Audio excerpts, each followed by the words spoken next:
কালকা থেকে টয় ট্রেনে উঠে বললাম। হাই গাইস, তোমরা সবাই কেমন আছো? আশা করি ভালো আছো। কালকা থেকে টয় ট্রেনের রুট কালকা টু সিমলা। কালকা থেকে সিমলার ডিস্টেন্স 96 কিলোমিটার, 5 থেকে 6 ঘন্টা সময় লাগে। কালকা থেকে সিমলা 102টো টানেল আছে, 864খানা ব্রিজ আছে বন্ধুরা।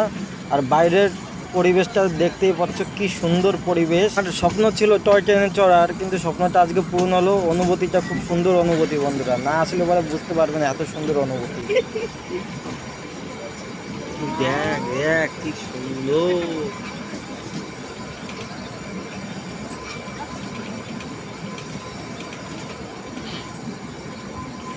उसको दौड़े दौड़े हवा उठा चले।